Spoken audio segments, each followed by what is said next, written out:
Bismillahirrahmanirrahim. Assalamualaikum warahmatullahi wabarakatuh. Perkenalkan, saya Haikal Fikri, mahasiswa program studi ilmu Quran dan tafsir, Fakultas Usuluddin Adab dan Humaniora, Universitas Islam Negeri Salatiga. Oke teman-teman, insyaallah pada kesempatan kali ini kita akan menjawab beberapa pertanyaan yang ada di dalam filsafat ilmu. Yang pertama adalah, mengapa itu kita penting belajar filsafat gitu. Yang pertama, filsafat itu memberikan pemahaman kepada kita bahwasanya sesuatu itu tidak selalu tampak seperti apa adanya. Kemudian yang kedua adalah filsafat mengajari kepada kita tentang arti diri kita dan juga dunia kita. Kenapa? Karena di dalam filsafat kita akan berpikir bergulat bagaimana kita itu menjawab suatu pertanyaan-pertanyaan yang mendasar. Kemudian yang ketiga yang menjadi tolak ukur atau menjadi pusat dari arti penting belajar filsafat adalah melatih kita untuk menjadi pribadi yang kritis. Karena ketika suatu informasi apapun yang kita dapatkan, maka kalau konsepnya adalah kita langsung menelan mentah-mentah pemikiran tersebut atau apa yang dibawakan tersebut, maka itu akan menjadi sesuatu yang salah dan juga menyesatkan. Karena apa? Kebenaran yang kita terima ketika kita mendapatkan informasi atau berita dari orang luar, kemudian kita langsung menelan mentah-mentah, tidak kita telah lebih dalam lagi, seperti halnya di dalam konsep filsafatnya nanti diketahui adalah ada ontologi, epistemologi, dan aksiologi, maka kebenaran itu hanya setengah saja. Seperti lingkaran, kebenaran itu hanya setengah atau bahkan seperlimanya gitu loh. Gak semuanya itu benar secara utuh gitu. Tapi kalau kita telah lebih dalam lagi, kita telah dari sumber lagi, latar belakang dan sebagainya, di dalam filsafat dijelaskan seperti itu, nanti ada konsepnya, maka itu kebenarannya menjadi kebenaran yang utuh. Bisa diibaratkan seperti itu. Tapi yang ingat bahwasanya kebenaran dalam akal atau rasio kita adalah kebenaran yang relatif, tapi kebenaran yang benar adalah yang mutlak adalah kebenaran agama. Kemudian filsafat juga mengembangkan kemampuan kita gitu. Sepertinya ilmu yang lainnya, filsafat membantu kita untuk mengamalkan kemampuan kita. Yang pertama adalah menalar secara jelas, kemudian membedakan mana pendapat atau argumen yang baik dan mana argumen yang benar, tentunya dengan konsep filsafat tersebut. Terus kemudian juga filsafat itu membantu kita untuk mengetahui gitu sesuatu hal tersebut. Misalkan kita terima, kemudian hal tersebut itu bisa dilihat dari kacamata atau perspektif yang lebih luas, jadi tidak sempit. Bukan hanya satu orang saja yang menyampaikan pendapat itu, kemudian orang lain, atau kita tidak melihat dari perspektif dari orang yang berbeda. Makanya dengan filsafat itu membantu kita untuk bisa melihat secara jelas, secara luas gitu. Kemudian yang terakhir adalah filsafat itu mengembangkan kemampuan kita yang mana untuk mempertimbangkan pendapat orang-orang lain gitu. Misalkan orang ini pendapat seperti ini, orang ini pendapat seperti ini, maka kita tularkan dengan konsep filsafat gitu, dengan tadi yang telah disebutkan epistemologi, ontologi, epistemologi, dan aksiologi tersebut, maka nanti akan dapatkan satu kesimpulan yang secara benar, secara logika kita, secara rasio akal kita, seperti itu. Oke teman-teman, kemudian yang kedua adalah kita akan menjawab pertanyaan tentang apa sih yang dipelajari dalam filsafat ilmu. Jadi teman-teman, perlu kita ketahui bahwasanya filsafat ilmu adalah cabang pemikiran filsafat yang di dalamnya itu menjawab pertanyaan tentang hakikat ilmu. Jadi yang akan kita pelajari dalam filsafat ilmu diantaranya adalah tentang dasar-dasar filsafat tentunya, kemudian ada asumsi dan implikasi dari ilmu, baik itu ilmu alam, sosial maupun ilmu humaniora. Kemudian teman-teman, di dalam filsafat ilmu juga itu akan membahas dan menjelaskan masalah-masalah seperti pernyataan konsep apa dan bagaimana yang disebut dengan ilmiah, bagaimana konsep tersebut dilahirkan, bagaimana ilmu dapat menjelaskan, serta memperkirakan atau memanfaatkan kebenaran terhadap fenomena alamiah secara meyakinkan.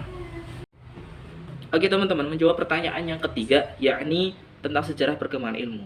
Jadi berbicara mengenai sejarah perkembangan ilmu ataupun perkembangan filsafat itu tidak akan terlepas dari yang namanya Yunani kuno, peran dari Yunani kuno, karena Yunani kuno itu sebagai hal ehwal dalam perkembangan ilmu-ilmu maupun filsafat nantinya.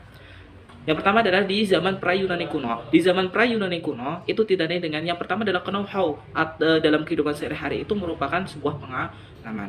Jadi pengetahuan yang didasarkan dalam pengalaman yang diterima itu disebut sebagai fakta dengan sikap receptive mind, yang mana keterangan tersebut masih disangkut pautkan dengan hal-hal yang berbau mistis maupun magis. Kemudian di zaman Yunani kuno, kalau di zaman Yunani kuno disebut sebagai zaman keemasan filsafat atau keemasan ilmu pengetahuan, karena di zaman itu mulai tuh berkembang ilmu-ilmu pengetahuan menurut filsafat, baik dituangkan dalam ide-ide, gagasan maupun pendapat. Kemudian di zaman abad pertengahan. Nah, berbeda di zaman Yunani kuno yang mana ilmu pengetahuan itu mulai berkembang itu dengan adanya ide ataupun gagasan dan tidak terbatas. Tetapi di zaman abad pertengahan itu ditandai dengan munculnya para teolog-teolog yang mana menyangkut pautkan antara ilmu pengetahuan maupun filsafat atau pemikiran-pemikiran lainnya itu dengan dogma-dogma gereja. Maka di zaman ini itu ilmu pengetahuan tidak bisa tersebar secara luas gitu. Jadi terbatas. Kalau misalkan ilmu pengetahuan atau filsafat tersebut atau pemikiran-pemikiran yang lainnya itu bertentangan dengan dogma-dogma gereja, maka sudah dipastikan dia tidak boleh untuk disebarluaskan lagi. Atau bahkan pada saat itu tuh pernah terjadi pembunuhan karena seorang filsuf itu bertentangan dengan dogma gereja. Intinya di zaman abad pertengahan itu sebagai di zaman the Dark Age gitu, karena ilmu pengetahuan itu disangkut pautkan dengan dogma dari gereja. Jadi tidak boleh menyalahi dogma gereja. Tetapi di zaman ini juga itu disebut sebagai golden age bagi kaum muslimin karena di situ muncul tuh filosof-filosof Islam. Kemudian selanjutnya adalah di zaman Renaissance. Di zaman Renaissance itu di mana zaman ini tuh muncul kembali tuh gitu. Perkembangan ilmu itu mulai melunjak lagi gitu. Semenjak di zaman abad pertengahan yang disebut sebagai zaman the Dark Age itu gitu, kan adanya munculnya dogma-dogma atau para ahli teolog itu sendiri, itu kalau di zaman Renaissance itu malah berbalik sebaliknya lagi. Jadi mulai itu lahir kembali. Dan di zaman inilah dogma atau ajaran agama itu tidak boleh disangkut pautkan dengan ilmu pengetahuan ataupun pemikiran filsafat gitu. Jadi filsafat sendiri atau ilmu pengetahuan sendiri hubungannya dengan agama pun juga sendiri. Jadi tidak boleh tidak bersangkut paut gitu. Misalkan kontradiktif ya nggak masalah karena urusan agama sendiri, urusan dengan Tuhan, dan urusan ilmu pengetahuan atau pemikiran juga sendiri, seperti itu. Kemudian di zaman modern itu sekitar tahun 17 sampai 19 Masehi, itu di zaman ini sudah muncul tuh penemuan-penemuan ilmiah. Seperti halnya adalah ilmuwan René Descartes, yang mana beliau seorang ahli ilmu pasti. Penemuannya di dalam ilmu pasti adalah tentang koordinat terhadap garis lurus, jadi sumbu X dan sumbu Y. Nah gitu, titik koordinat itu yang kita pernah pelajari gitu kalau di pelajaran matematika. Kemudian di zaman kontemporer itu berlangsung sekitar abad ke-20 sampai sekarang.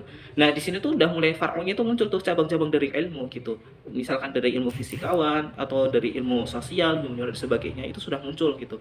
Perkembangan salah satunya adalah fisikawan Albert Einstein, yang mana beliau mengungkapkan bumi itu tak terhingga besarnya dan juga tidak terbatas.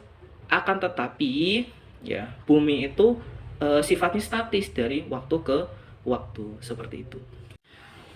Oke teman-teman, kita akan bahas pertanyaan yang keempat, yakni tentang menjelaskan landasan teori ilmu, yakni ontologi, epistemologi, dan juga aksiologi. Yang pertama adalah landasan ontologi. Teman-teman, di landasan ontologi itu nanti akan membahas tentang apa yang ingin diketahui mengenai teori tentang apa, dengan perkataan lain adalah bagaimana hakikat objek yang ditelaah sehingga membuahkan pengetahuan. Kemudian di epistemologi itu akan membahas tentang bagaimana proses mendapatkan pengetahuan tersebut.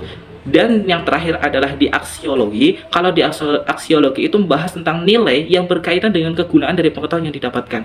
Simpelnya teman-teman, landasan ontologi, epistemologi, dan aksiologi itu adalah tentang pertanyaan apa yang ingin diketahui, bagaimana proses mendapatkan pengetahuan tersebut, dan apakah nilai dari pengetahuan yang didapatkan. Ayo teman-teman, kita akan bahas tentang pertanyaan yang kelima, yakni teori-teori kebenaran.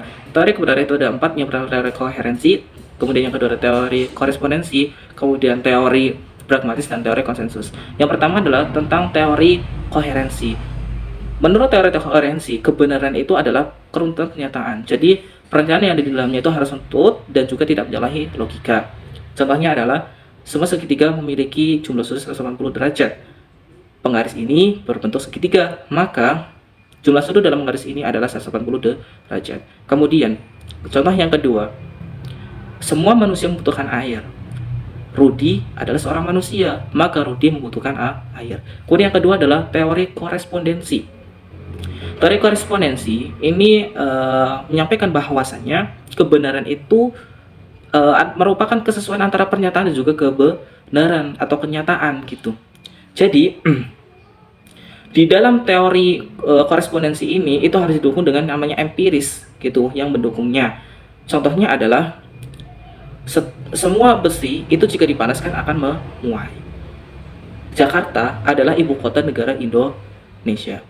Kemudian Pancasila adalah dasar negara Republik Indonesia. Kemudian yang ketiga itu adalah teori pragmatis.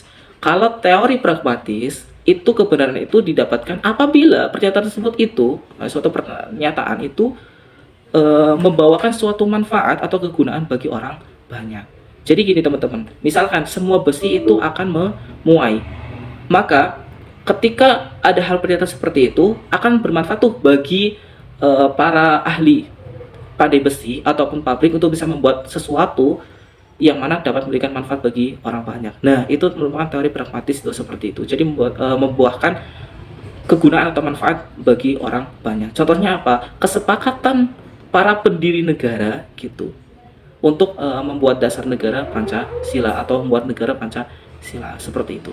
Kemudian teman-teman yang terakhir adalah teori konsensus. Kalau teori konsensus berbeda dengan ketiga teori sebelumnya tentunya, yakni teori konsensus ini merupakan suatu teori ya, jadi menyatakan kebenaran, tetapi itu berdasarkan ada suatu konsensus bersama atau kesepakatan bersama. Menurut Jules Habermas, itu ada 4 syarat setidaknya dalam teori ini konsensus, menyatakan suatu konsensus. Yang pertama adalah keterpahaman, kemudian yang kedua adalah yang kita katakan sebagai otoriter, kemudian yang ketiga itu adalah diskursus atau wacana, dan yang terakhir yang keempat itu adalah ketulusan atau kejujuran. Mungkin seperti itu teman-teman untuk menjawab pertanyaan dari filsafat ilmu. Jika ada kurang dan salahnya saya mohon maaf yang sebesar-besarnya. Semoga bisa menambah wawasan teman-teman sekalian. See you again. Wassalamualaikum warahmatullahi wabarakatuh. Terus melangkah mengejar ilmu demi mencari